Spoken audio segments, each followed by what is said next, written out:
We falsely think of our country as a democracy when it has evolved into a mediaocracy, where a media that is supposed to check political abuse is part of the political abuse.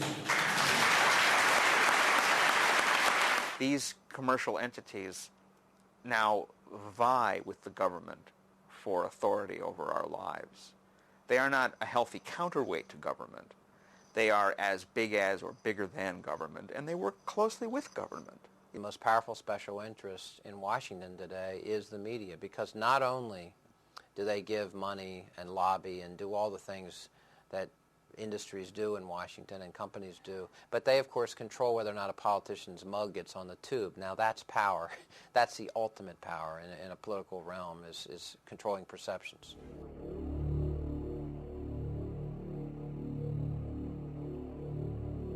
In George Orwell's novel, 1984, Winston Smith worked at the Ministry of Truth. But his job was not to ensure that truth was preserved. Quite the contrary. His job was to alter past news stories so that the version of the truth given by the ruling elite, the party, was never contradicted. If the party, which Orwell called Big Brother, lied to the people, a quick check of Winston's altered records, the only remaining records, would prove that the lie was true. Can lies become truth? Could a media system controlled by a few global corporations with the ability to overwhelm all competing voices be able to turn lies into truth?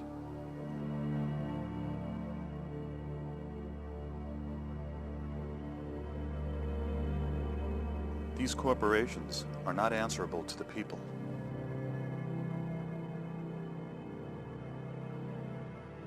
Only the politicians can regulate them.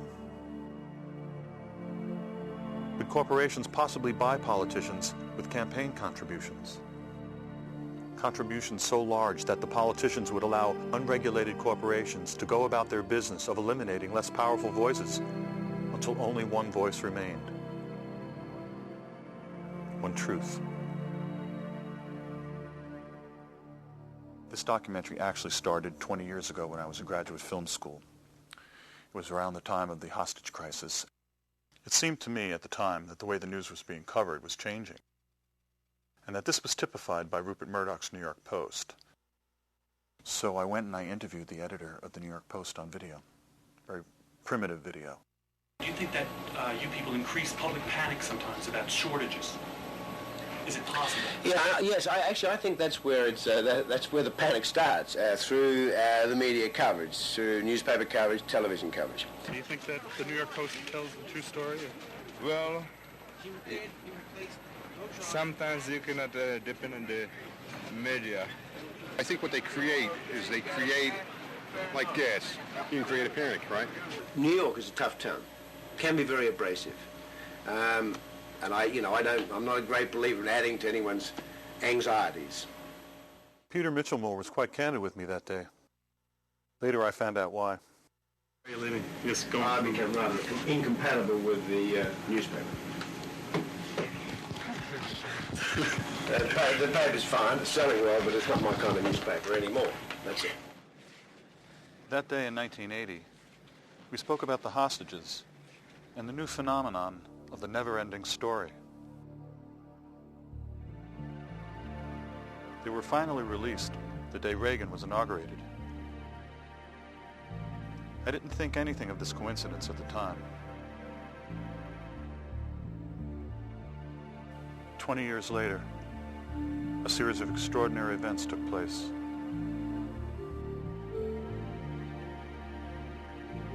For me, they provided a window. I could see the selling of the Iraqi war, the media's handling of the 2000 election, and the Supreme Court's decision in a new light.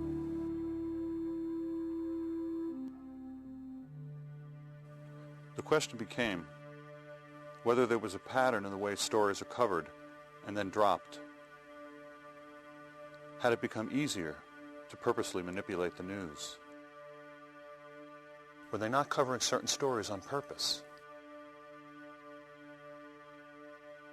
Meanwhile, over the years, I had descended into the third world of independent film. But as it happened, right next to the review of my movie was a review of The Insider, a film about the killing of a news story. I took this as a sign. But how to get at the truth? I read about a man named Charles Lewis, an ex-60 Minutes producer who had created a unique nonpartisan news organization. The Center for Public Integrity broke the Clinton-Lincoln bedroom scandal. He had also done a report on George W. Bush's SEC violations for inside trading. In the 60s, 3 in 4 Americans trusted their government. Today, it's 1 in 4 Americans trust the government. The level of secrecy and the amount of money in our process is greater than it's ever been. Archibald Cox, the Watergate prosecutor I interviewed for our book, The Buying of the President 2000, said the level of trust in this country is worse than he's ever seen it, including during Watergate. People sense, I think, that the financial elites and the political elites have become one and the same, and that the people themselves have no voice in Washington or in their state capitals, that they are somehow being left behind. When we think about democracy, in the United States, we oftentimes, and I think certainly in our media culture and our political culture, the assumption is that the type of democracy we have in the United States is the only type that could possibly exist. It's the high watermark of the human race is capable of, is U.S.-style democracy. In fact, though, I think we have, both in theory and in many ways in practice, a fairly, what you call a weak democracy. I mean, in fact, in many ways, we have a frighteningly weak democracy. There is an unfortunate sense as well of powerlessness, that there really isn't very much that can be done about the state of things. You can't have 280 million people and say that 2 political parties represent the thinking of 280 million people. That's just think about that. If you are, just step back and look at that. And you know, the thing is that anthropologists, they're going to dig us up hundreds of years from now, and they are not going to understand us. No, seriously. And we've made a huge mistake inventing film and videotape because we're leaving behind a record of ourselves. We have a situation in which a significant percentage of the population doesn't vote, doesn't care about the issues, is tuned out entirely, is what we call depoliticized. In fact, we have a rate of depoliticization in the United States that must make a tyrant like in Indonesia envious. They say, how can I get one of these vegged out populations? The top 1% that controlled 90% of the wealth had 2 major political parties doing their bidding for them. And the other 99% had no political party on the ballot representing them, and no representation in Congress representing them. And yet that 99% ran around waving little flags going, we're free! We're free! We live in a democracy! Woohoo! Oh, we're going to look like assholes. No, seriously, folks. We got to leave a note behind and explain our actions. We have more instant access to information as consumers and as citizens than we've ever had in the history of the country. That does not necessarily mean we're better informed. And that's a fascinating irony by itself. There's an apposite quote from Dr. Goebbels. It's a kind of an explosive, thing to invoke here, but he said once, and this is an example of how sly he was, that what you want in a media system, and he meant the Nazi media system, is ostensible diversity that conceals an actual uniformity. The truth of the matter is that increasingly what we see, what we hear, and what we read is being controlled by fewer and fewer large multinational corporations. People don't appreciate this. In the last days of the Soviet Union, you had dozens of newspapers, dozens of magazines, all kinds of radio and television stations. The only problem is that all of that media was controlled by the Communist Party of the Soviet Union or the government of the Soviet Union. We are moving in that direction. There is an illusion of choice that's maintained when you can have 100 channels on your cable system, and how many movies did the studios release a year now? All these different studios, and the music industry with so many labels, and magazine stands that go on and on and on forever. Well, the owners are a handful, 5, 6 different companies. And that is a very dangerous development for those of us who believe in a vibrant American democracy. Fewer and fewer people vote. When polls tell us that fewer and fewer people understand the political process, what the media does is trivialize what goes on, sensationalizes it, makes it entertainment, rather than saying, look, the function of the media is to educate you to live in a democracy, which is pretty serious stuff. You got a media system that's basically a subsidiary of corporate America. That's all it is. You're going to have a media system that will not cover stories of tremendous public moment, while it will overfocus on trivial stories that don't have any resonance at all. In terms of the political process, you ask yourselves, what are the most important issues facing our country? Why is it? Simple question. With all of the growth in technology, with all of the wonderful globalization and free trade, all of that stuff, all of the increases in education, why does the average American today work longer hours for lower wages than was the case 25 years ago? Simple question. Do you think it's seen on television very often? What about the morality of 1% of the population owning more wealth than the bottom 95%? Seen that? In a New York Times editorial, Princeton economist Paul Krugman addressed one of these little-mentioned issues. According to the nonpartisan Congressional Budget Office, between 1979 and 1997, income for families in the middle rose 9%. Income for families in the top 1% rose 140%. Krugman noted, quote, "I know from experience that even mentioning income distribution leads to angry accusations of class warfare." He then asks, why has the response to rising inequality been a drive to reduce taxes on the rich? Good question. According to Joan Didion, news is no longer just reported but managed in a way that sets its terms and shapes its overall content. Has the mainstream media become an anti-democratic force in the United States? What you want to say is, if you have a self-governing society, a democratic society, what does that society need from its journalism? I mean, what are the attributes you need to have from your journalism, from your media system to produce, so that people can govern their own lives effectively? And I think there are 2 or 3 things that jump out at you if you study the matter at all. And they're really not debated. One, you need a really hard watchdog. You need a journalism that keeps track of people in power and people who want to be in power. Hitler says in Mein Kampf that the people's power of forgetting is enormous. This is the case with mass society, right? You have to have a healthy media system in order to counteract that natural tendency.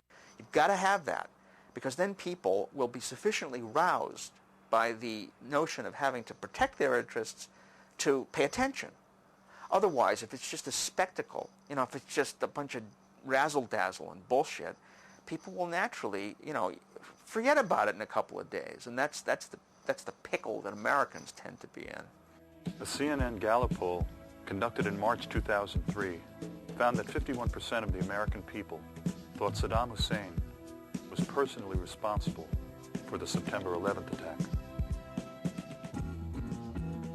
Why did they think that? Forget about forgetting. They don't know. They don't know. I picked up my local paper today. Yesterday there was a vote in the House of Representatives which would have provided, which passed, which would, if it carries into law, provide hundreds of billions of dollars in tax breaks to a handful of families in this country. It wasn't mentioned in the newspaper. The repeal of the estate tax. Half of the benefits of that repeal will go to the richest 1/10 of 1% of the population. All of the benefits will go to the wealthiest 2% of the families in America. You got that? 98% of the families do not pay 1 nickel in estate tax. I walked down the street a couple of months ago. Guy goes up and he says, Bernie, I'm really angry at you. You know, why are you angry? I've got $20,000 in the bank, and I want to leave my money to my kids, and why are you stopping me from doing that? $20,000. This guy's not going to pay 1 penny in estate tax. People don't know that. So what they do is they poll. They got very good pollsters, and you play off the general ignorance of the population. People don't know much. Death tax sounds pretty good. Everybody who dies, you got to pay a huge tax to the federal government. Not true. We put the death tax on the road to extinction. The death tax is a bad tax. And yet that 99% ran around waving little flags going, we're free! We're free! We live in a democracy! Woohoo!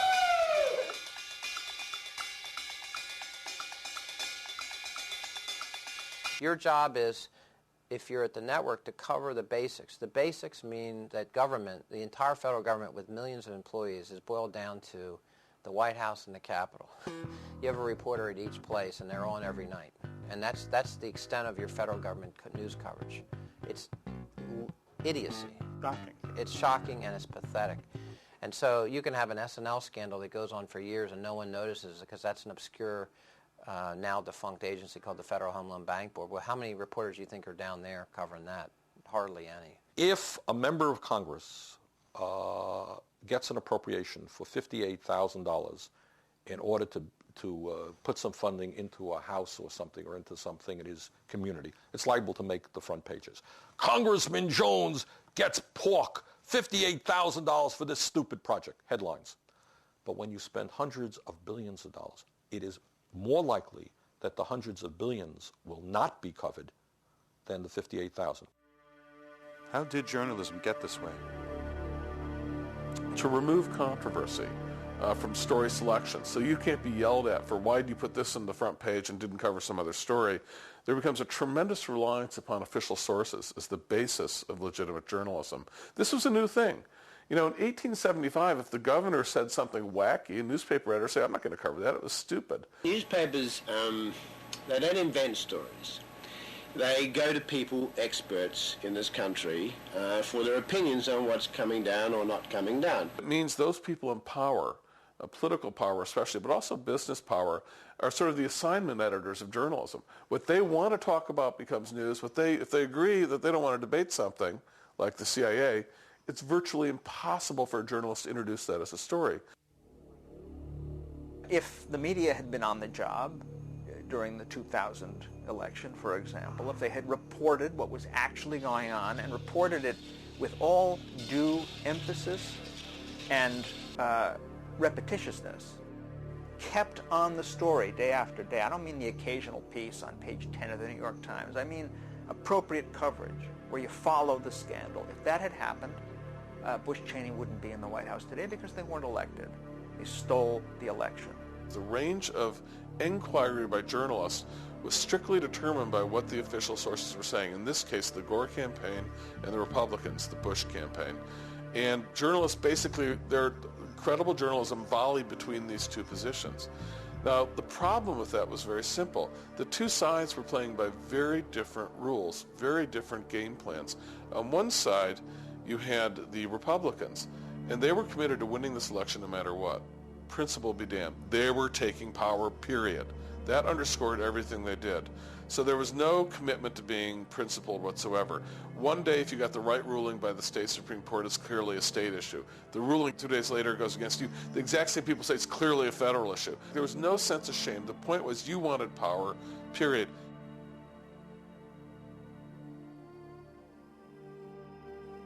And it was an extraordinary propaganda effort by the right because you couldn't even find a Republican dog catcher in Idaho who would disagree. Everyone barked out the exact same line every day. It was Joe Goebbels would have been impressed with the lockstep in which the Republican machine marched in their eagerness to take power and take this election. The problem was for those of us who just think whoever gets the most votes should win and wanted a fair election, the journalism didn't reflect that interest. It was a prisoner of that range of debate, and therefore it played directly into the hands of the Republicans. The BBC reported that 5 months before the 2000 election, Governor Jeb Bush moved to purge 57,000 people from the voting rolls, supposedly ex-felons. The great story that was broken by Greg Palast from Britain, which has now been confirmed, on for the first time, the use of by Catherine Harris of this private company to come up with a list of felons who wouldn't be permitted to vote, which was a dreadfully bogus list of thousands of people who weren't permitted to vote, who should have been.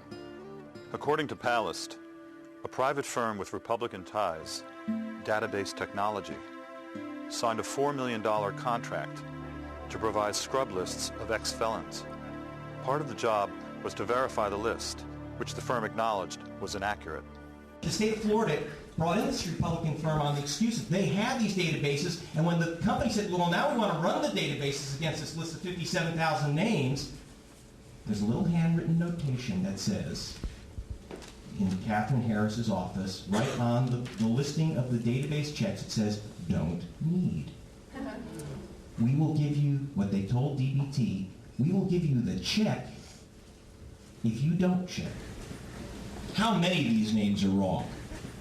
Statistically, 1 in 20 people on the list may have committed a crime. So 95% of the people on the list, 95% of people on the list, are kind of innocent. Now when I say kind of innocent, see, 54% of the people on the list are unequivocally guilty of being black. Now you do the arithmetic, okay? 95% of a list of 57,700 people, 54% of them black. Catherine Harris certified the election of the President of the United States on the basis of a plurality in Florida of 537 votes. You do the arithmetic and you tell me what happened in that election. Palast, when he first broke it, CBS News called him up. And CBS News said, yeah, we might want to work on this. And Palast said, well, go ahead, follow up on it. You can have it. Nothing happened for a couple of days, so Palast called up the producer at CBS News and said, why aren't you covering this? And the producer said, and I'm paraphrasing, well, we called up Governor Jeb Bush's office, and he said that it wasn't true, didn't check out, so we're not going to go with it.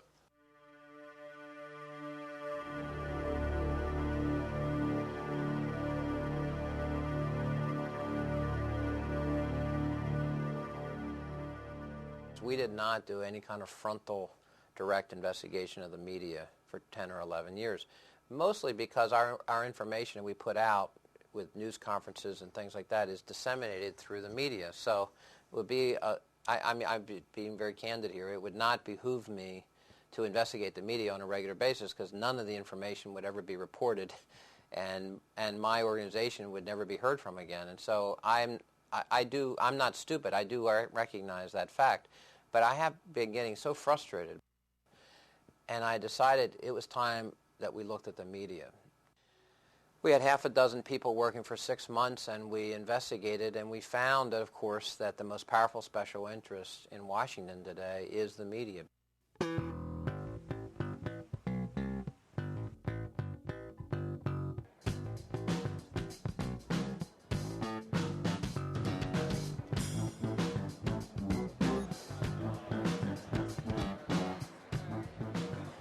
Lobbyists hire placeholders. These people line up first thing in the morning for spots in committee hearing rooms allocated to the public. A few minutes before the hearings begin, the lobbyists arrive.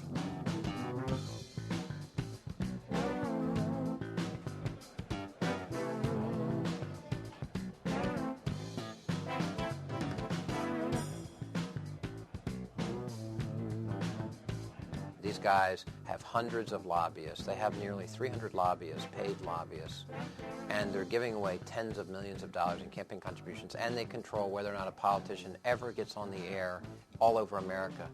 That's power. Being successful lobbying at the FCC or Congress is as important to the bottom line as producing a movie that's a big hit.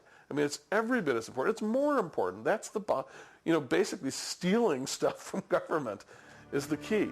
And this is where the media companies are extremely successful because they, unlike any other corporate lobby, have one thing going for them the others don't.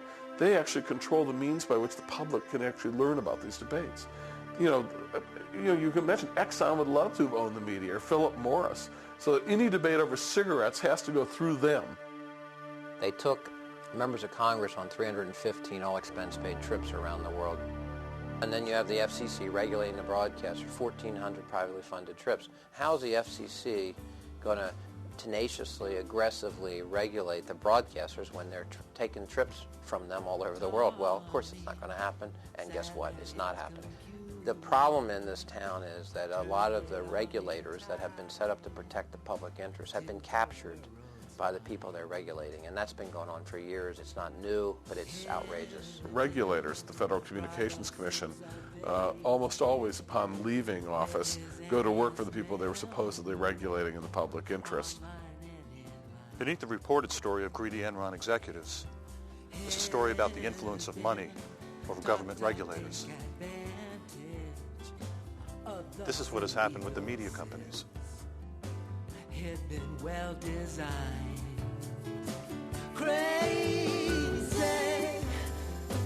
crazy Jane is dancing. Crazy Jane's the dancer. Crazy Jane's the dance. See her, pirouette on sorrow, offer up tomorrow. Rupert Murdoch. You all know Rupert? That's right. Rupert is one of the smartest and most dangerous people in this country. Rupert Murdoch is the primary owner of the News Corporation. In the United States, he owns the Fox News network. But Murdoch's media empire is global. Among his many holdings is a satellite TV service in partnership with the Chinese. Just as he gave a huge book deal to Newt Gingrich, Murdoch gave the supreme Chinese leader's daughter a book contract to write a biography of her father. Well, if I'm going to get my book published in your capitalist society, I have to find a capitalist to publish it. 不管他是不是梅多先生属下的一个出版社 Regardless of whether it's one of Mr. Murdoch's companies or not. The nature of what used to be considered a bribe has morphed into a quid pro quo, an indirect payment, and it's legal. We have massive problems with what is I call legal corruption all over America, where the system has been gamed by various powerful interests, and it's all disclosed, of course. Of course, no one reads it, and the media doesn't generally report it. Don't get me started. And so this is a wink and nod exercise with rampant corruption, and the American people kind of actually, in a very interesting way, viscerally understand that things are corrupt. I was a producer at 60 Minutes and worked in network television for 11 years, ABC and CBS, 60 Minutes, and I was an investigative reporter for those places. And I quit one day. My story led the show. I quit because the idea of everything being simplified down to good guys and bad guys and, the formulaic infotainment thing was getting a little old for me. I decided that I didn't want anybody telling me what to investigate, and I was going to decide myself what to investigate, and I was going to take as long as I needed, not 2 weeks to solve a 20-year-old unsolved murder. Today, we're up to 35 people. It's, knock on wood, been very exciting, but that's how it got here. So. You have this contracting of ambition about what should be covered and what the public has a right to know about. The price of power in Washington, who really makes money and who really benefits from the decisions. What will pass for investigative reporting is though someone may get a hold of an early report from some committee that's about to come out, or an inspector general's report that's going to castigate the secretary of this or that.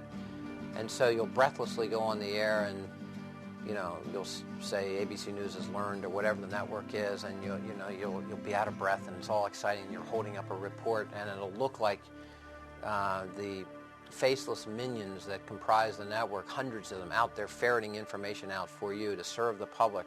It's complete bunkum, of course. It's not happening at all.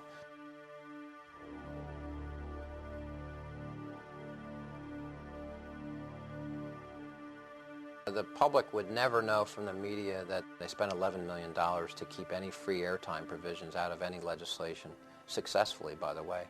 Edward Fritz, head of the National Association of Broadcasters, called free airtime for candidates unconstitutional and an infringement on the broadcasters' free speech rights. You have reached the stage in American politics, and I'm not kidding you, where the issue is not a debate over ideas. You have a point of view, I have a point of view. Who should that person support? That's what democracy is about. The issue is whether ideas at all matter. You look like a nice fellow. Nice wife. You have any kids? Yeah, two. Okay. Why wouldn't I want to vote for you?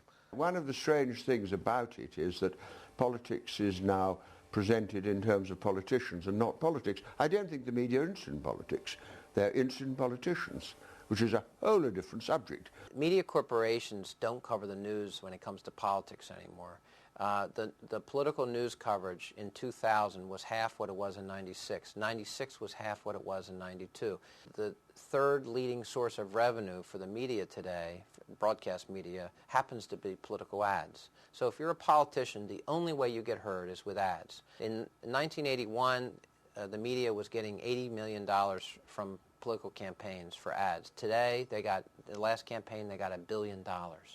That's why you've got to have millions of dollars to run for office as a politician. You're either a millionaire, you're able to raise large sums of money all day, dollar for dollars, and that's who goes into politics. And you are complicit in this system. You're not going to rock the boat. You know, 98% of those who run for Congress, who run again, get elected, get reelected.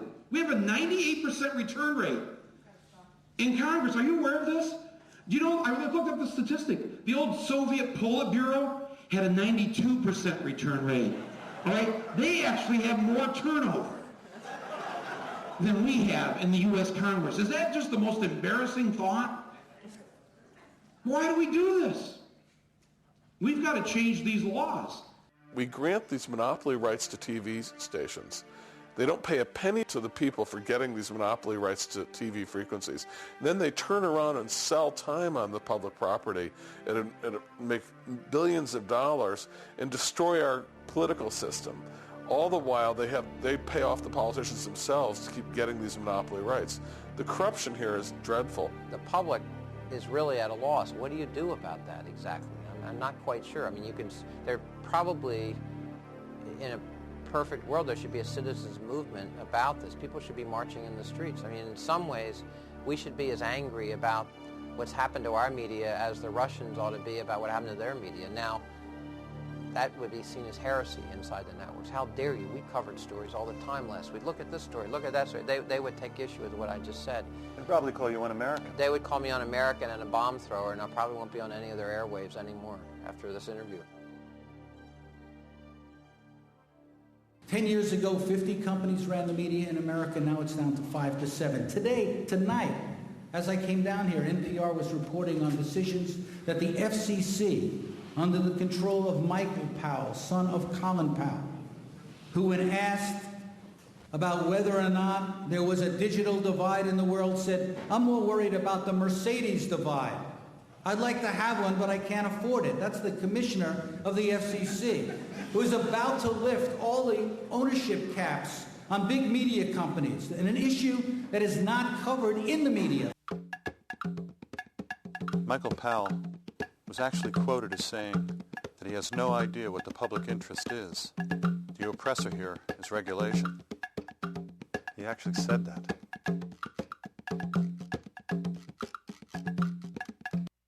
Michael Powell and Republicans in the office at the FCC, we were on the verge with our campaign of making major changes to the rules and the public interest obligations of broadcasters.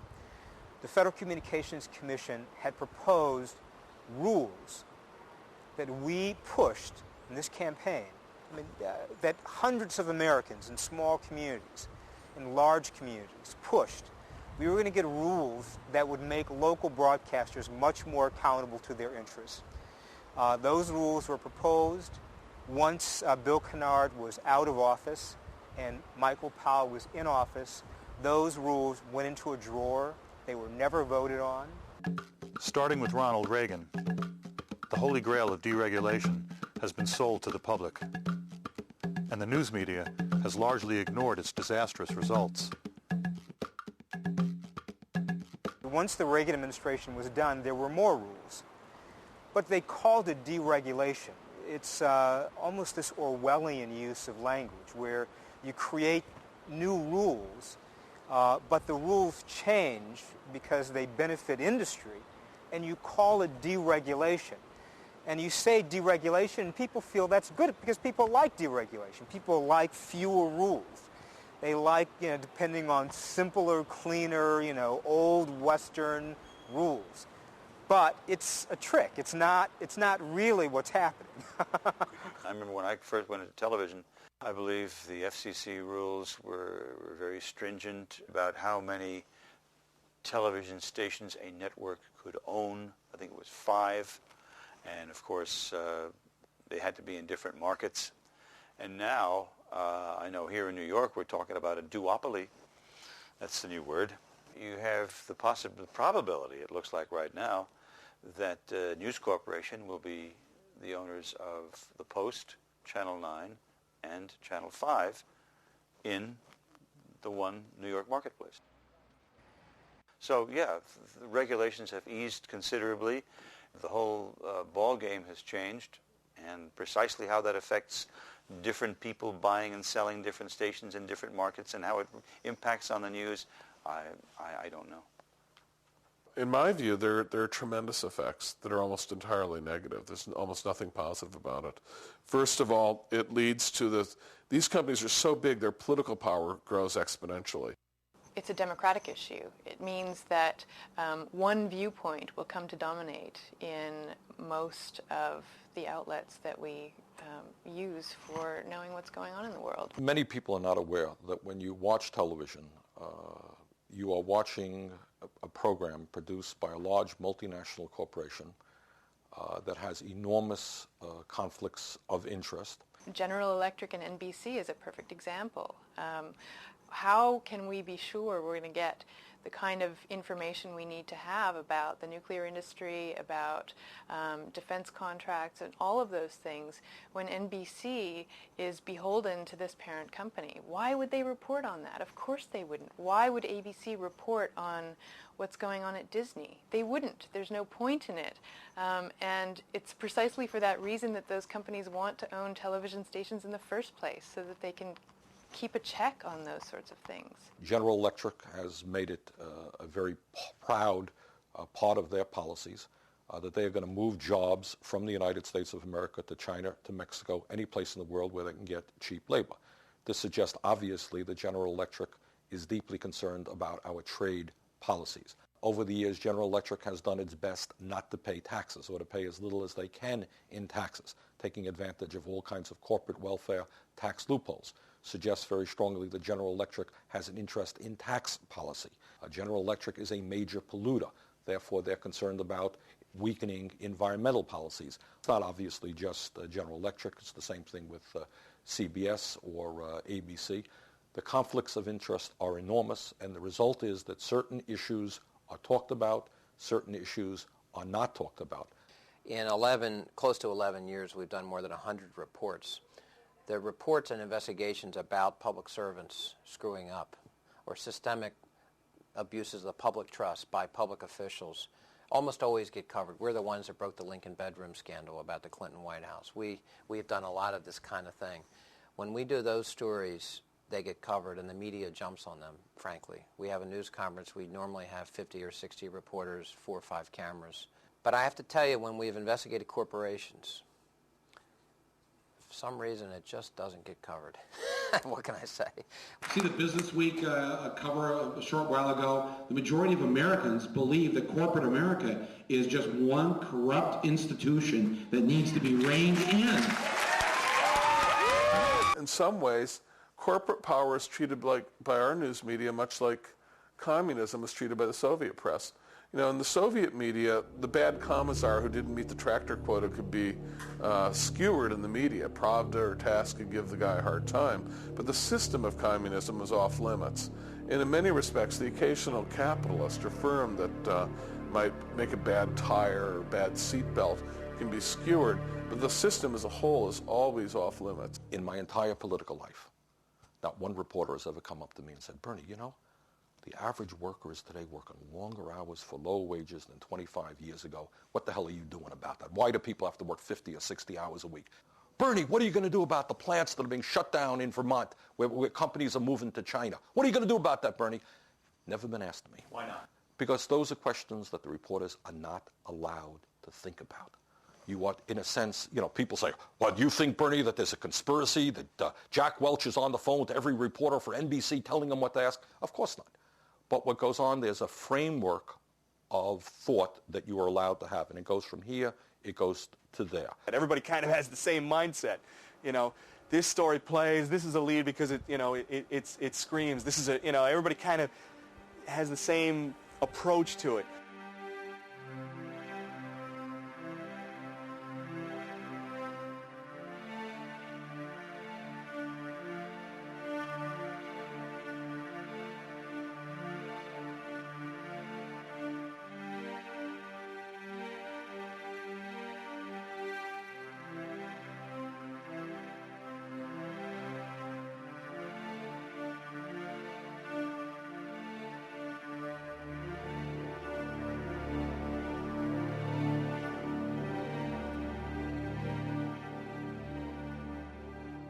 Everybody knows about Enron and how the guys at the top managed to cash out very handsomely while preventing the pensioners from withdrawing their money in time to prevent complete ruin, financial ruin.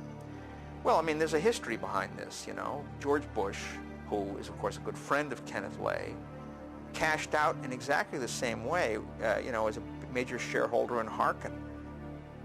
According to the Center for Public Integrity, George Bush served on the Harkin Energy's board and was able to realize a huge profit of $848,000 by selling his stock in the corporation.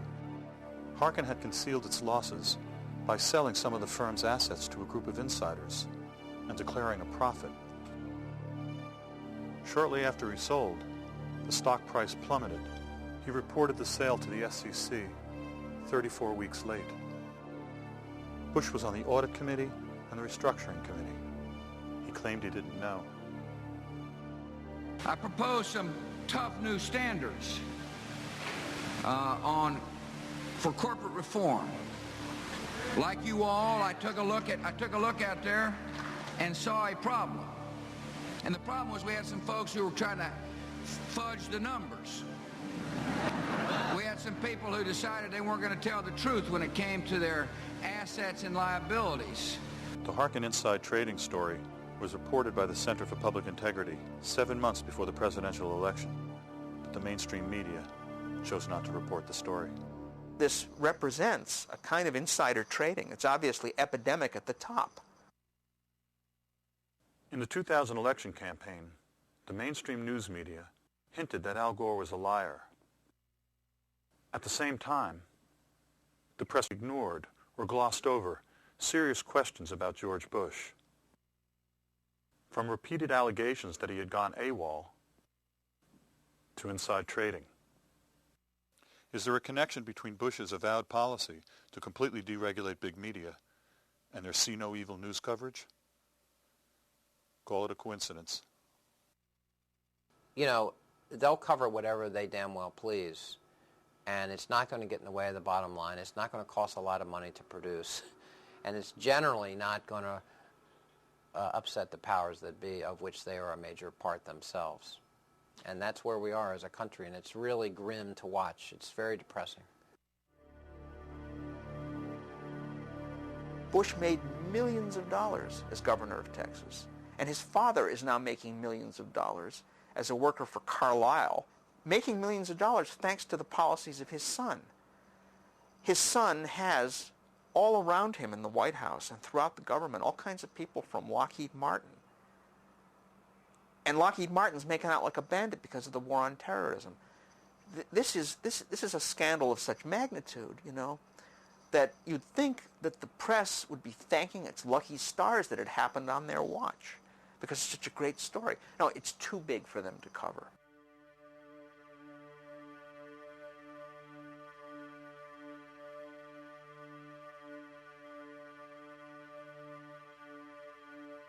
We know what to do with someone caught misappropriating funds.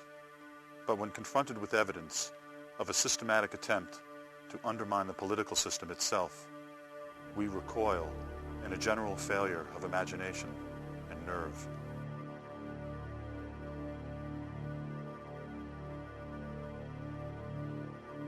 Gary Sick, an American diplomat, wrote a book called The October Surprise, in which he argued that the Reagan team seems to have basically meddled in the situation to make sure that the hostages didn't get released before Election Day.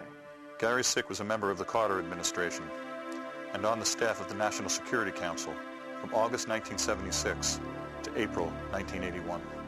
According to Mr. Sick's congressional testimony, quote, "In the course of hundreds of interviews in the U.S., Europe, and the Middle East, I have been told repeatedly that individuals associated with the Reagan-Bush campaign of 1980 met secretly with Iranian officials to delay the release of the American hostages until after the presidential election. For this favor, Iran was rewarded with a substantial supply of arms from Israel." End quote. According to Mr. Sick, low-level intelligence operatives and arms dealers are no Boy Scouts. End quote.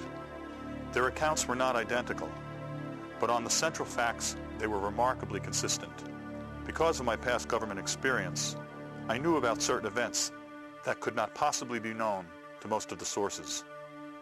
Yet their stories confirm these facts. Again, quoting Gary Sick, "From October 15th to October 20th, 1980, events came to a head in a series of meetings in Paris. Accounts of these meetings vary. There is, however, widespread agreement on a number of points. 1. William Casey, Reagan's campaign manager, was a key participant. 2.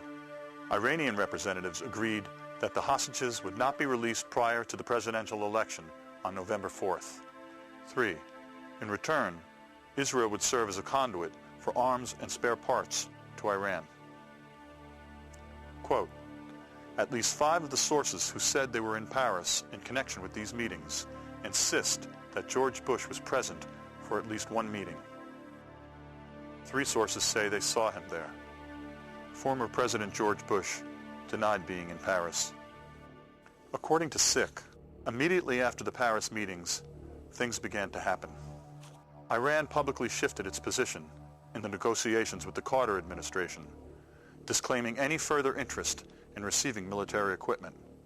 Again, according to Sick, between October 21st and October 23rd, Israel sent a plane load of F-4 fighter aircraft tires to Iran in contravention of the U.S. boycott and without informing Washington. There was a congressional investigation into this claim eventually. It was grossly inadequate. It was a real whitewash. A lot of questions were never even entertained, much less answered. In 1991, a congressional committee, led by Democratic Congressman Lee Hamilton, declared there to be no credible evidence linking Reagan's team with a delay in the hostages' release. In 2 contemporaneous magazine articles, charges of an October surprise were discounted. According to Mr. Sick, quote, "After listening to the evidence, one of the former hostages I spoke with said simply, 'I don't want to believe it. It's too painful to think about.'" Whatever the truth of the October surprise may be, what is undeniable is that the story is a career graveyard for journalists seeking to work in the corporate mainstream.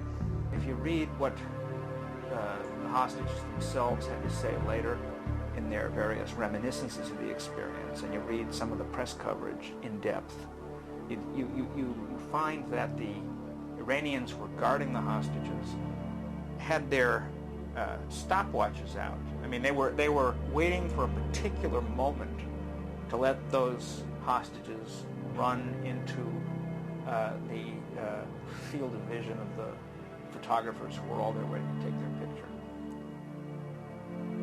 Do you agree with this statement? Whatever is regularly broadcast is the definition of what is news. Or do you have another definition? That is a good question because, yeah, I mean, if it happens but you don't hear about it, did it happen?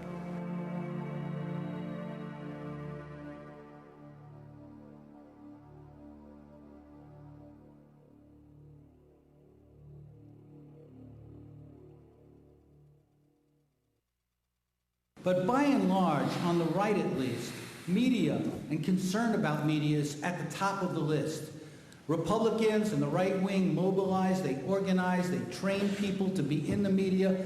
Right-wing foundations spend money on media programs. They fund and subsidize a media presence to create an environment friendly to the views of a real minority in our country by actual numbers. In 1971, Lewis Powell, a corporate lawyer, was 2 months from being nominated to the Supreme Court by President Nixon. He wrote a memorandum expressing his concerns about how consumer activists and progressives were infecting the general population with an anti-corporate bias. This treatise circulated among a number of wealthy industrialists. One of them was Joseph Coors, who in 1972 provided initial financing of $250,000 for the Heritage Foundation. So began the neoconservative movement to influence the media. What we've seen since the mid-1970s is that all the great conservative foundations devoted almost all their money to ideological warfare. So much of journalism depends on who the source of the story is. And so you've seen the creation of these foundations or institutes in Washington, like the American Enterprise Institute, the Heritage Foundation, the Cato Institute, that basically are extraordinarily well-funded groups. Reclusive billionaire Richard Mellon Scaife funds many of the right-wing think tanks. He also underwrote the Arkansas Project, a 4-year multi-million-dollar effort to investigate President Clinton. What has happened is resident fellows at the think tanks are paid to create rationales for predetermined economic and political positions, much like it was done in the old Soviet Union. The truth of the matter is that billions of dollars are being spent to convince the public that their interests and those of the corporations are the same. The first few times they employ one of these right-wing experts, they'll be called from the conservative American Enterprise Institute or from the conservative Cato Institute. But over time they just drop that. And pretty soon it's just from the Cato Institute. And pretty soon it's just analysts. If you're a source and you can have someone weigh in on trade deals, on Supreme Court appointments, on tax bills, giving your perspective, if you've got a series of people who sound like they know what they're talking about of all sorts of degrees, you can really influence the news. Powell singled out commercial TV and the judiciary as areas to influence. TV because it shapes people's minds. The judiciary because many crucial decisions are made by the courts. We have always had an unrealistic view of our judiciary. We don't hold our judges and our judiciary in general to the same standards of reporting as we do the legislative branch or the executive branch. There's much less coverage. If the Supreme Court had done for Al Gore what it did for George Bush, I give you a 100% guarantee that I would have written the same identical book, The Betrayal of America. 5 members of the United States Supreme Court committed, in my opinion, and I feel very strongly about this, one of the biggest and most serious crimes in American history when they stopped the recount in Florida, took the election away from the American people, and handed it to George Bush. And in a fair and just world, these 5 justices belong behind bars as much as any American white-collar criminal who has ever lived. The mainstream media, they don't even want to talk about what the court did anymore. Their position is, and they made it very, very clear, the election is over with. We've moved on to covering other matters. Now, mind you, and this is not to defend President Clinton, but this is the same group, the mainstream media, who pursued Clinton not just day after day, not just week after week, not just month after month, but year after year. These 5 justices are ardent Federalists, states' rights advocates. And they've said over and over again, we let state courts interpret state law. December the 8th, the Florida Supreme Court ordered a manual recount. The recount started the following morning, a Saturday, December 9th, 8 o'clock. At that point in time, Bush's lead had shrunk over Gore to 154 votes. 2 o'clock in the afternoon, Justice Antonin Scalia steps in with an emergency order supported by the 4 other justices. He said, we got to stop this recount because if it continues, it could, quote, threaten irreparable harm to George Bush, unquote. So even though the election had not yet been decided, the incredible Scalia was presupposing that Bush had won the election, and any recount that showed that Gore had won would threaten irreparable harm to George Bush. Now, if that doesn't show that these justices were trying to steal the election for George Bush, what in the world would? We're supposed to believe as Americans that all judges have some sort of saint-like qualities, that they're not political in any way, and that we can't even discuss it. Justice Clarence Thomas's wife works for the Heritage Foundation, a very conservative think tank in Washington, D.C., that assisted Governor Bush in his transition to power. We don't look at their financial holdings. We don't look at the trips they take to conferences sponsored by ideological groups that want them to rule certain ways. The night of the election, November 7th, Sandra Day O'Connor's at a cocktail party in Washington, D.C. with her lawyer husband, John. Dan Rather comes on the air at 8 o'clock and announces that it looks like Florida's going for Al Gore, whereupon O'Connor blurts out, "That's just terrible." She was angry, she was upset. The Wall Street Journal found 3 witnesses at the party to confirm that story. Newsweek found 2. Both the Wall Street Journal and Newsweek went to Sandra Day O'Connor for a comment. She declined comment.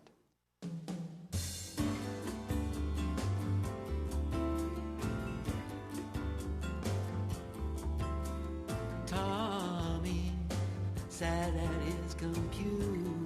Eugene Scalia is widely considered to be one of the most qualified lawyers ever nominated to the post. The ties that bind Scalia and Bush's lawyer Ted Olson, who argued before the Supreme Court, come together in the Federalist Society, a judicial group with close ties to corporately funded think tanks. Society members like Judge Sentel in turn reject media regulation. Conservative judges have ruled that constraining the reach of media corporations violates their free speech rights. If you read the First Amendment, there's no question but that free speech rights are rights that belong to citizens. They're individual rights. They're our rights. In the 70s, we started to get this new idea of commercial free speech. This is a very, very peculiar notion, commercial free speech. Because what it does is it casts corporations, corporate entities, as persons, which they're not. I mean, they're not people. You can't find their graves anywhere, unfortunately. The First Amendment has been warped so that we understand it now as a way to essentially allow people who own media license to do whatever they want to do with the media that they own, with the property that they buy. The First Amendment becomes a barrier to understanding our responsibilities in a democracy. Free speech, when you're talking about the media, it's just a fundamentally disproportionate right. My speech is equal to and as free as the speech of AOL Time Warner when they have this platform of access to the world that, I'm one person. Somehow, the freedom to inform the general public has become the exclusive right of media corporations. Giving them free speech rights was a perverse move. And in fact, it was the kind of thing that conservatives, rock-ribbed conservatives, had ruled out, as recently as the 40s. During the Clinton administration in 1996, behind closed doors, the rules of the airwaves were rewritten. In radio, all regulation was literally thrown out. Small independent stations were bought up. Localism disappeared. Companies like Clear Channel went from owning a few stations to owning over 1,100 and dominating whole markets. But something else happened. Under Reagan, in 1987, the Fairness Doctrine was eliminated. Radio and TV stations were no longer required to air opposing viewpoints. This is partially responsible for the rise of right-wing radio. all the time, from coast to coast. The vice chairman of Clear Channel is Tom Hicks. In 1998, Mr. Hicks purchased the Texas Rangers baseball team in a deal that made President Bush a multimillionaire. Clear Channel banned Dixie Chick songs because the lead singer criticized the president on the run-up to the war. A famous middle-aged rock and roller called me last week to thank me for speaking out against the war, only to go on to tell me that he could not speak himself because he fears repercussions from Clear Channel. They promote our concert appearances, he said. They own most of the stations that play our music. I can't come out against this war. Why didn't we find out more about that bill before it was passed? Well, because who's going to report on it? The media? According to Bill Moyers, during the Senate debate, Senator John McCain said, "You will not see this story on any television or hear it on any radio broadcast." Altogether, the three major network news shows aired a sum total of only 19 minutes of coverage on the Telecommunications Act over the course of 9 months. When a consumer group called the Consumer Federation of America got some money from the long-distance phone companies, who were also, for their own different reasons, opposed to the bill, they tried to buy a 30-second spot on CNN saying that this concentration of power in the hands of a few companies would cause cable TV rates to go through the roof and phone rates to go up, and CNN would not even accept their money. They wouldn't even let a consumer group, a dissenting group, buy their way in to the story. Each time a new communications technology has emerged, a few companies soon gain total control over it. Will this happen with the Internet? Well, up until now, the Internet has been governed by a system requiring open access. The telephone network on which the dial-up Internet is based has been a common carrier, has been open, so anybody could have a website, anybody could transmit anything, and you could have all kinds of companies competing to provide you with Internet service. Open access is being replaced now by a system of closed access.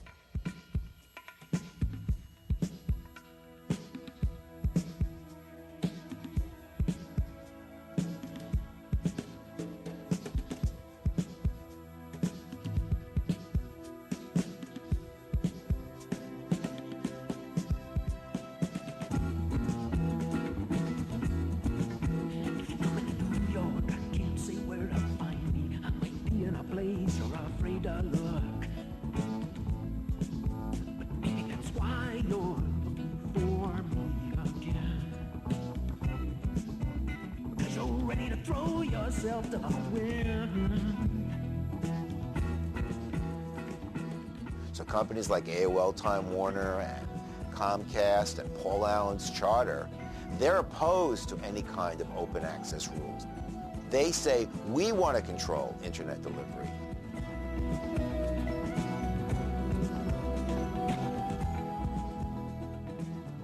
And I'll tell you something that I remember in the late 70s, that there were all these people who were like, cable television as panacea. It reminds me a little bit of, oh, the web will solve every problem. We'll have a level playing field where your new website will be able to compete with Disney and Murdoch and Viacom's new website. No.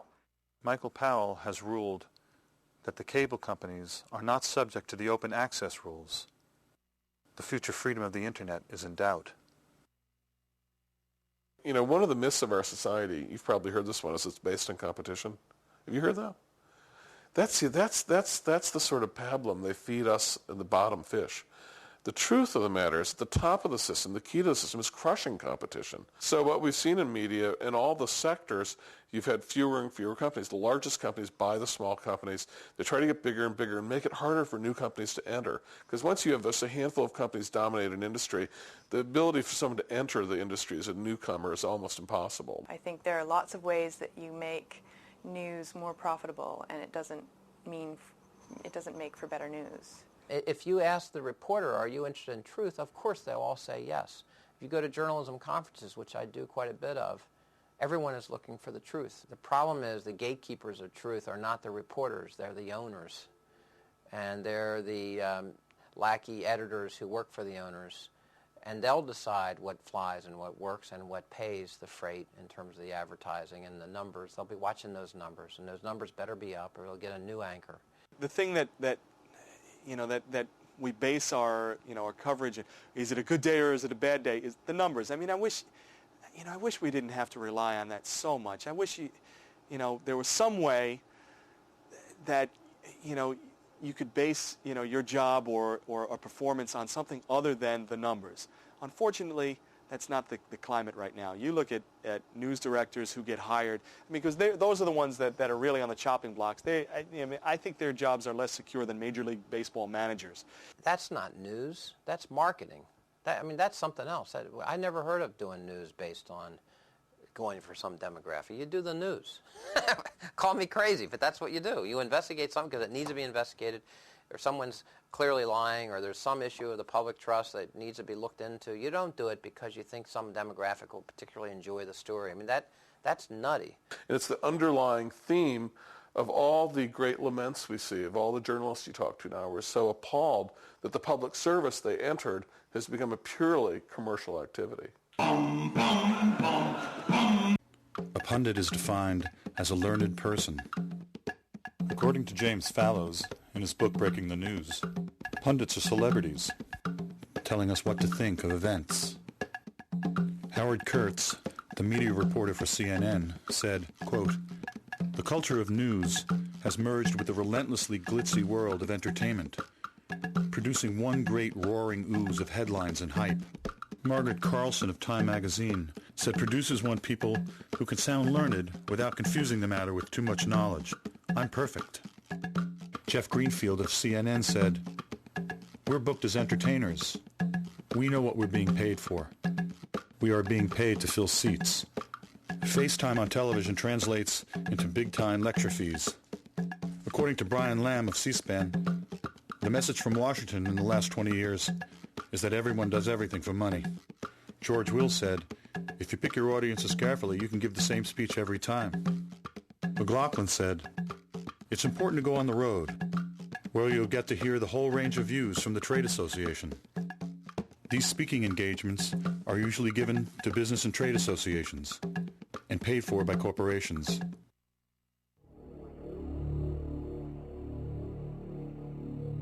It's the whole essence now almost of selling some sort of regressive policy, like getting rid of Social Security or environmental regulations, is to dress it up in some name to suggest just the opposite. So if you're going to try to get rid of environmental regulations, you call your group Save the Environment. That's the name of the group that's trying to get rid of the regulations. When Reagan vetoed the Fairness Doctrine, he said it was inconsistent with the tradition of independent journalism. It's what Orwell would call the politically euphemistic language that is used by everyone, by politicians, but also by news anchors. We live in an era now where media has become so used to accepting the spin and accepting the structures that they are given that they don't cover news anymore. Can lies pose as truth?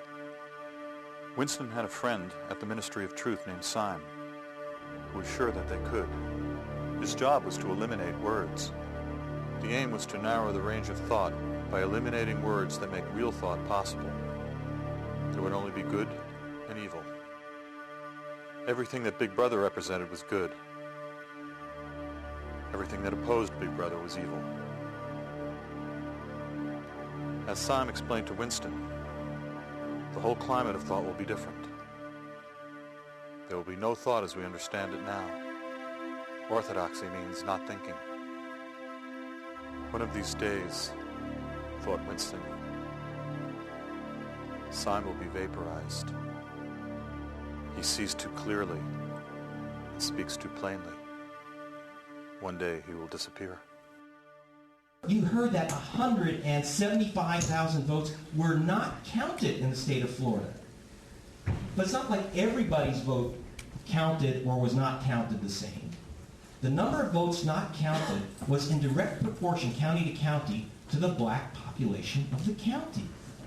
So how could it be that, for example, in Gadsden County, 52% of the population is black and 1 out of 8 votes was not counted? 1 out of 8. Whereas in white counties like Citrus, almost all white, only 1 in 200 ballots was voided. How did this happen? And I go down to Florida. I go to Leon County. We're all looking at Chads, the guy who's looking at the hang of Chads and all that, and they make it sound like it's this big mysterious deal checking the ballots in Florida. A big hunk of Florida votes by paper ballot, which is read by machine. If you ever took like the SAT and used those number 2 pencils, you stick it in the machine, they read. It's an optical reader. So they had a practice voting machine set up in a supervisor's office in Tallahassee. And so I voted, took out my pretend ballot, and I voted for Nader, and I voted for Buchanan. And I stuck the Buchanan-Nader ballot into the voting machine. And it came back. I stuck it in again. Came out. I said, okay, wait. I'm trying to vote here, and it won't take my ballot. He said, of course not. You marked it for 2 candidates. You made a mistake. He won't accept a mistake on the ballot. I said, what do you mean? All those votes were voided in Gadsden. Now, Leon County's a white county, Tallahassee. Gadsden's right next door to the black county. I said, oh, well, see, there's this switch. And in the black counties, like Gadsden, the same exact machines were set to accept ballots with errors. They would accept, you'd make a mistake on your ballot, very easy to do on a paper ballot, like you circle a name instead of check it off. The ballot's accepted, it's voided, your vote doesn't count. And in more of the white areas, it was set on reject so that if you made a mistake and you voted, it came back to you, you were given a fresh ballot, and you got to vote again.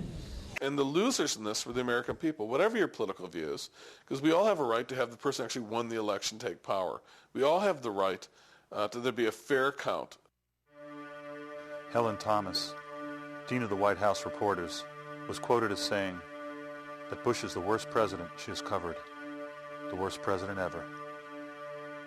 At President Bush's pre-war news conference, for the first time in 40 years, Helen Thomas was not allowed to ask a question. She had disappeared. A chill wind is blowing in this nation. A message is being sent through the White House and its allies in talk radio and Clear Channel and Cooperstown. If you oppose this administration, there can and will be ramifications.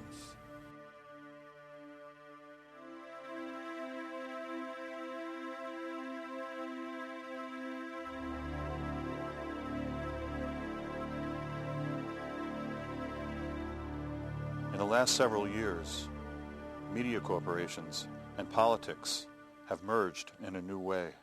Murdoch is a brilliant man who, what he has done and has had a tremendous influence in the worst possible way on culture and on media in the United States and throughout the world. And what he does it in England and he does it in the United States. His shtick is appealing to working class people and taking them to the right. And he does this through violence. He does this through super patriotism. He does this through sensationalism. So what you have now, and I'll give him credit for this, Fox Television is the first major network that has no pretense. I mean, CBS and NBC, they have a pretense to objectivity. Rupert Murdoch's Fox News Network is run by Roger Ailes. Ailes was the executive producer of TV for Richard Nixon. He was a consultant to Ronald Reagan and George Bush I. Tony Snow, a host, was a Bush speechwriter. The anchor, Britt Yoon, contributed articles to the ultra-conservative American Spectator. The phrase fair and balanced is repeated incessantly, like a mantra. Fair, balanced. Goebbels said, if you repeat a lie often enough, people will believe it. All of their talk shows are controlled by extreme right-wing Republicans. And it is a front for the right wing of the Republican Party. John Ellis, the head of Fox's election desk, Jeb and George W. Bush's first cousin. And it's notable that on election night, the first network to declare that George W. Bush had won the presidency of the United States was Fox. And it was John Ellis who made the calculation and the determination that they should make that call. But it's not only Fox. At GE, the wall between journalism and politics was also broken. According to the Reuters news service, former General Electric chairman Jack Welch came into the NBC studio and insisted that the race be called for fellow Republican George Bush. All the while, an NBC in-house taping system was recording Welch in the studio that night. NBC refused to turn over the tape despite repeated requests from Congressman Henry Waxman. NBC President Andrew Lack claimed turning over the tape would infringe on the editorial process. Waxman replied, "Mr. Welch is not a journalist." And we now know the studies show pretty clearly, as they understood, they lost the vote. If there had been a fair vote, they would have been out of power. Calling the election for George Bush that night set the tone for any recount scenarios. And the whole tenor of the coverage followed that. If you watch Chris Matthews, O'Reilly, Brian Williams, when is Gore going to finally give up? Another desperation measure by Gore. The assumption being Bush had won. Gore is just scrambling, trying to sneak his way in through some loophole. The irony is that as the corporate news media has moved to the right, charges of a liberal bias have become pervasive. This impression was created because the Republicans have an arsenal of on-air pundits, adept at polarizing opinion and ridiculing anyone who disagrees. And they can rely on Murdoch-owned media assets. Some stories disappear, others are repeated endlessly. Murdoch, in turn, gets his deregulation. A conservative pundit, Bill Salmon, has written a book about Al Gore's attempt to steal the election. I find out that the party launching his book will be full of lobbyists and pundits, and decide to go videotape them.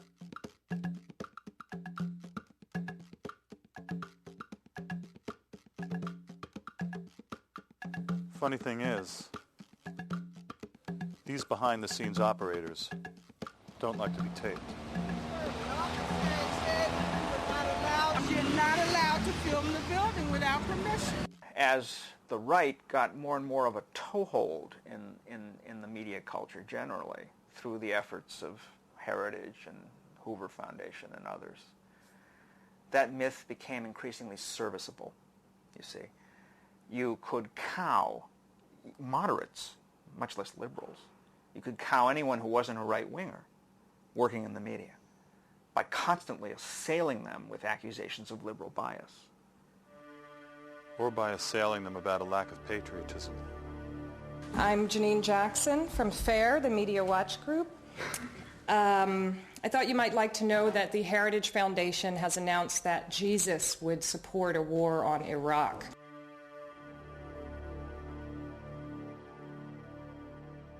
The argument is no longer made that news media are hard on Republicans and easy on Teddy Kennedy and Ralph Nader.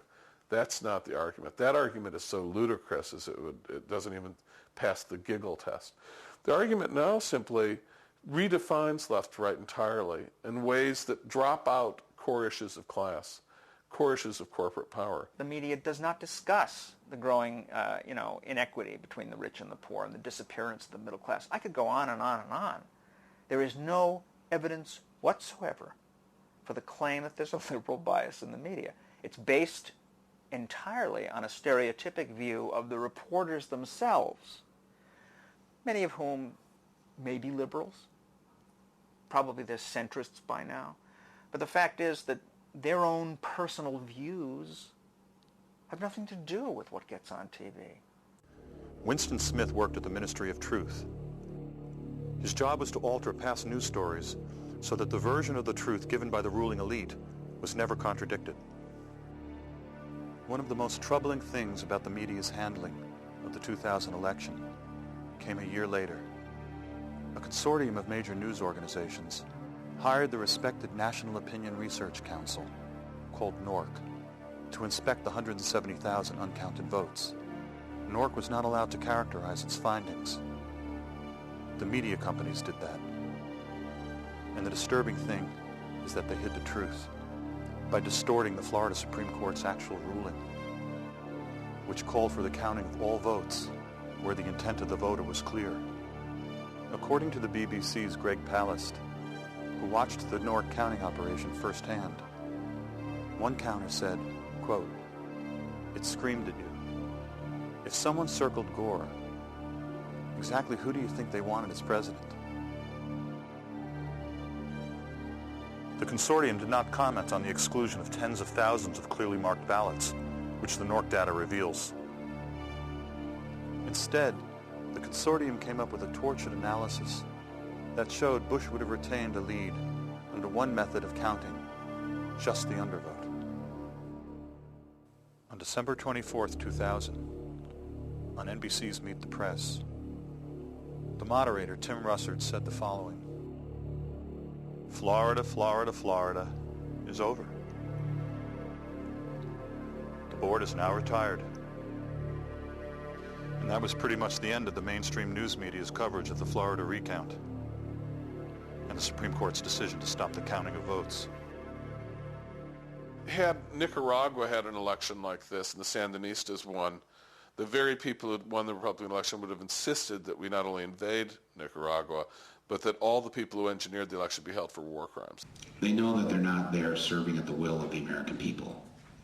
They know that they stole this election and they created this fraud by keeping African Americans away from the polls. They know this.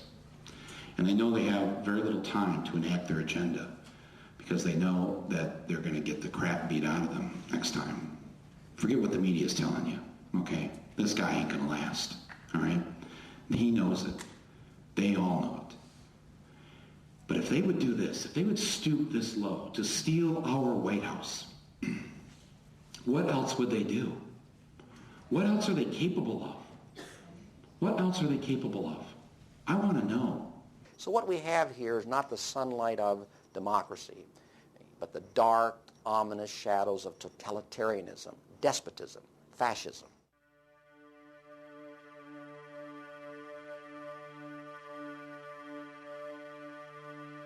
In a curious footnote, over the next 2 years, the Voter News Service, which had called Florida for Al Gore, was to be revamped for the 2002 midterm elections. Suddenly, exit polls had become unreliable. Then, on election night 2002, they weren't used. There were vague statements by the mainstream news media. As it turns out, the major networks own the Voter News Service. My guess is that the Voter News Service got it right on election night when they called Florida for Al Gore. According to congressional testimony, at that time, the Voter News Service projected Gore winning Florida by 7.3%, the equivalent of more than 300,000 votes.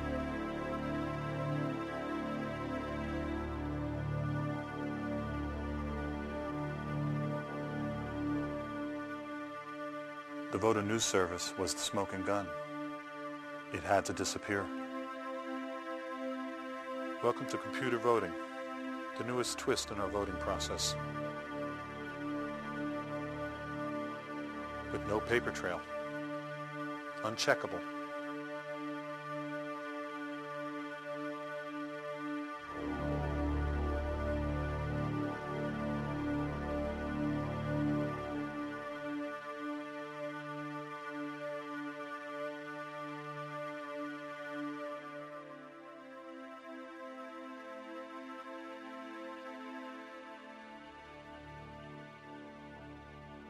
Of course, what everybody remembers is Big Brother. That's the cliche from 1984.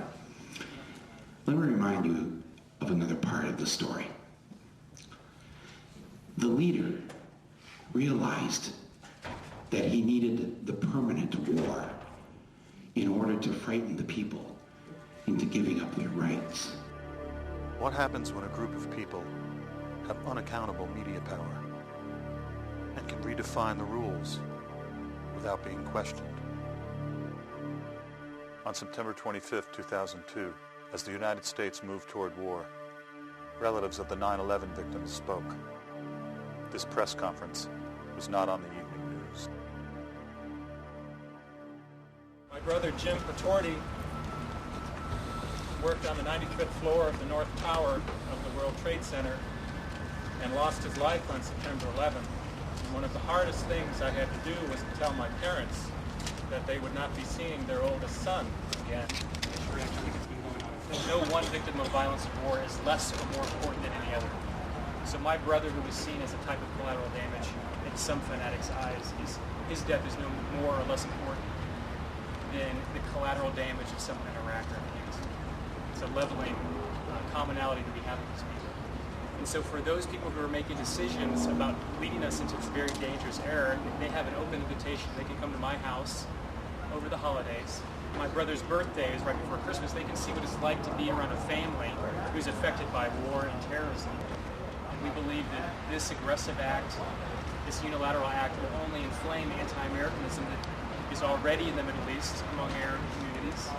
It is a factor in leading fanatics to commit crimes against us like September 11th. And they're saying to America, look, don't use this as a basis to go to war. Without dissent, you no longer have a democracy. You have a dictatorship. And that's what we're getting from the White House. Oceania is at war with East Asia. Oceania has always been at war with East Asia. Well, in the novel, of course, Oceania has not always been at war with East Asia. In fact, Oceania and East Asia were allies against Eurasia. But it suits the purposes of the inter-party to make everybody think that the latest situation has always been the case. How is that any different from George W. Bush constantly mentioning the horrific fact that Saddam Hussein gassed his own people in 1988 at Halabja? How is it any different when at the time the U.S. actually had foreknowledge that he had chemical weapons, knew that he had gassed his own people, and did not protest back then? Saddam Hussein was a darling of the Reagan and Bush administrations. The thing that is most amazing to me is the lying that goes on today. You are now teaching, I'm not making this up, we are teaching damage control and spin. I remember in this country we used to call spin lying. Now we call it spin and we study it and we admire it. How to put out a line of bull and have it fly for more than 24 hours, and then they high-five each other because they beat the other side if it's another party or it's another candidate or it's another company, if it's one company with another with their annual report of their quarterly earnings or this or that. Public relations has overcome our whole society. It's all PR.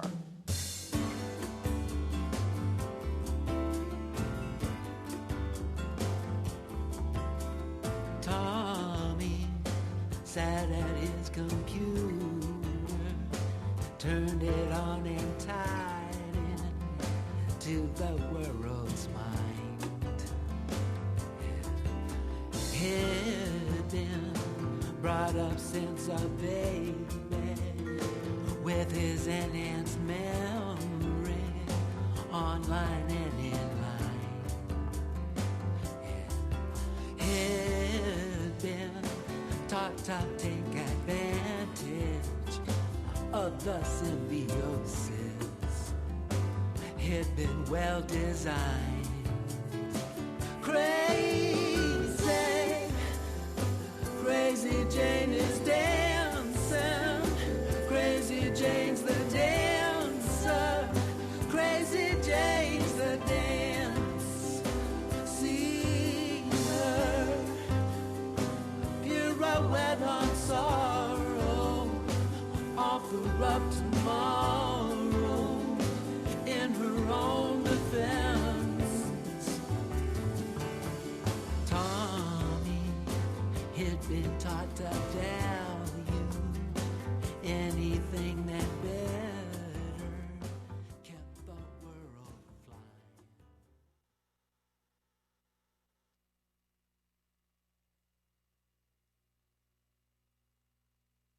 Commissioner Copps. Good morning. I strongly dissent to this decision because today the Federal Communications Commission empowers America's new media elite with unacceptable levels of influence over the ideas and information upon which our society and our democracy depend. At issue is whether a few corporations will be ceded enhanced gatekeeper control over the civil dialogue of our country, more content control over our music, entertainment, and information, and veto power over what the majority of our families watch, read, and hear. Radio deregulation gives us powerful and relevant lessons. When Congress and the Commission remove radio concentration protections, we experience massive and largely unforeseen consequences. Diversity of programs suffered. Homogenized music and standardized programming crowded out local and regional talent. Creative local artists found it ever more difficult to obtain playtime. Editorial opinion polarized. Competition in many towns became non-existent as a few companies brought up virtually every station in the market. This experience ought to terrify us as we consider visiting upon television and newspapers what we have inflicted upon radio. Concerns about the degradation of broadcast content do not justify government manipulation of consumer choice. Degradation is just an elitist way of saying programming that one does not like. The decision allows the giant media companies to buy up the remaining local newspaper and exert massive influence over a community by wielding 3 TV stations, 8 radio stations, the cable operator, plus the already monopolistic newspaper. The decision further allows the already massive television networks to buy up even more local TV stations so that they could control up to an unbelievable 80 or 90% of the national television audience. Where are the blessings of localism, diversity, and competition? I see centralization, not localism. I see uniformity, not diversity. I see monopoly and oligopoly, not competition. It would be anathema to the First Amendment to regulate media ownership in an effort to steer consumers towards other programming. 90% of the top cable channels are owned by the same giants that own the TV networks and the cable systems. More channels are great, but when they're all owned by the same people, cable doesn't advance localism, editorial diversity, and competition. And those who believe the internet alone will save us from this fate should realize that the dominating internet news sources are controlled by the same media giants who control radio, TV, newspapers, and cable. I refuse to pour 1 ounce of cement to support a structure that dictates to the American people what they should watch, listen to, or think. The public reaction against the proposed changes has been unlike anything the FCC has ever seen. Of the nearly 750,000 comments we have received, nearly all oppose increased media consolidation, over 99.9%.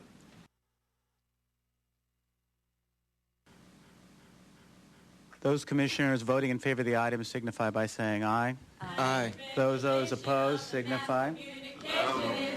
The item is adopted. Thank you. This meeting is adjourned. Mass regulation of the mass communication is the end of democracy. Mass regulation of the mass communication is the end of democracy. Mass regulation of the mass communication.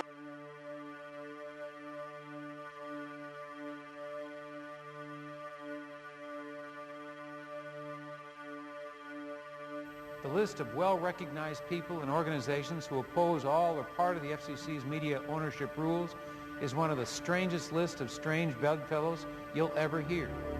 Opponents include Walter Cronkite, William Safire, the National Rifle Association, the U.S. Conference of Catholic Bishops, the National Organization for Women, Senator Jesse Helms. Theoretically, deregulation is good, but it's not always the right way to go. In the shadow of the largest corporate scandals in the history of this country, the last thing we need is to have regulators with no teeth. I believe it appears to me so evident that the big interests were served here at the expense of the public interest. Would you not agree with me that today those who most aggressively celebrate your decision are the biggest economic interests in broadcasting in this country? Are they not the ones that are celebrating your decision? I have no idea who's celebrating our decision. You really don't? Are you kidding me? You say they're modest changes. Clearly they're not modest changes when in nearly 200 cities, newspapers will be able to buy the television station. You say that it'll promote more competition. Nonsense. The evidence suggests that is simply not the case. You say that there will be few mergers and acquisitions. Of course, that stands logic on its head. And you say the court made us do it. The court didn't make you do it. I mean, this is the old joke in the movie, who are you going to believe, me or your own eyes? Commissioner Abernathy, you said that we were acting out of irrational fear instead of hard facts with respect to the issue of consolidation. Is there any evidence that you see with respect to consolidation, particularly with respect to radio in recent years and also television, that would suggest we have an irrational fear of consolidation? What you have to balance here is you have to balance the First Amendment rights of the licensees against the rights of all the public to have diversity, localism, and competition.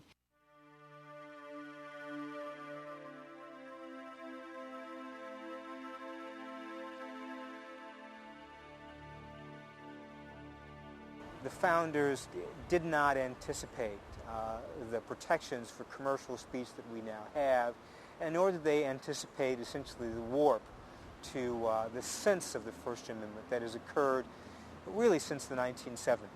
We have to revisit the terms. What did they mean? What were they talking about? They can't possibly have meant that there should be free speech rights for transnational corporations, because there weren't any back in the 18th century. They didn't exist. They weren't thinking of that. They were thinking of the citizens of the democracy. Citizens have First Amendment rights to a diversity of antagonistic views. Media reform is something that is absolutely crucial. It is the primary issue. It is the most important thing. Nothing is more important, because if we don't have a media system that we can use to get our word out, whatever our word may be, if there is not a viable democratic media system for getting that word out, forget it. You know, we're screwed. We're completely screwed. We need antitrust activity, okay? And that's a complicated thing, and it will require that we rethink the very basis of antitrust law, which at the moment is all economistic. We have to understand that the real reasons why we particularly need to look at antitrust in the realm of media industries is not for business reasons, not for economic reasons primarily, but because the content, the crucial content of the news is completely distorted by large commercial interests.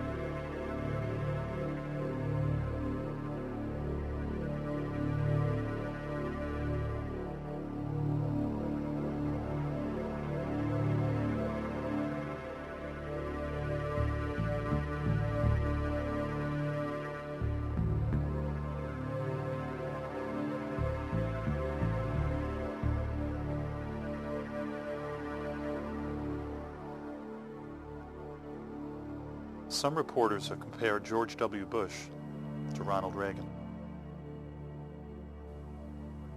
I reflected back on the Post interview from 1980 and about the hostages. How often do major news stories get buried down the public memory hole while a lie is turned into truth?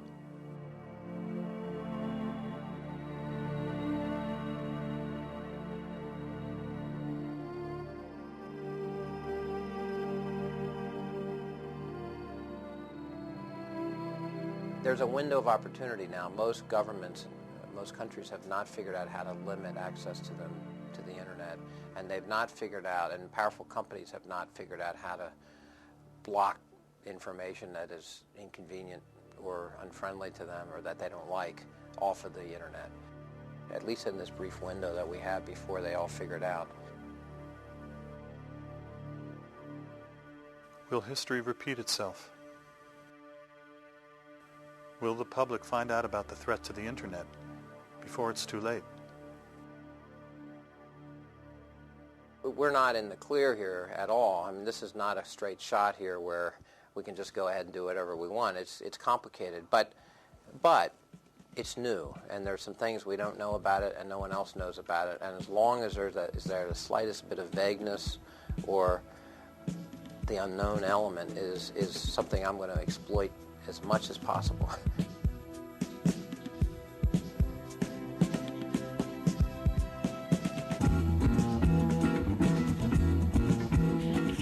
New York, I can't say where to find me. I might be in a place you're afraid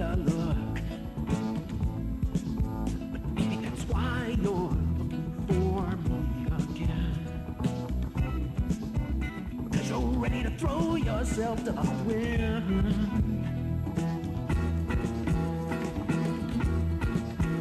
My friends are ain't that the new horse, hard luckers, low-lifers, fools of course.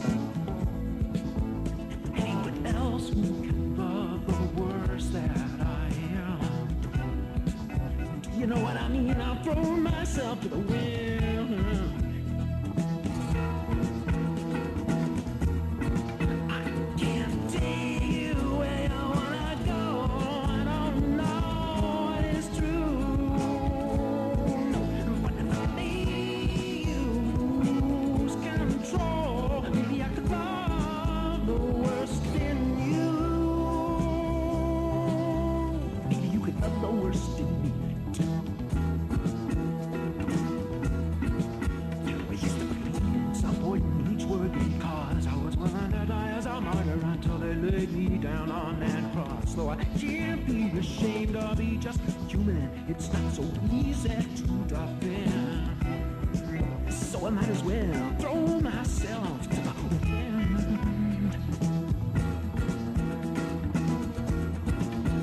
Let it go.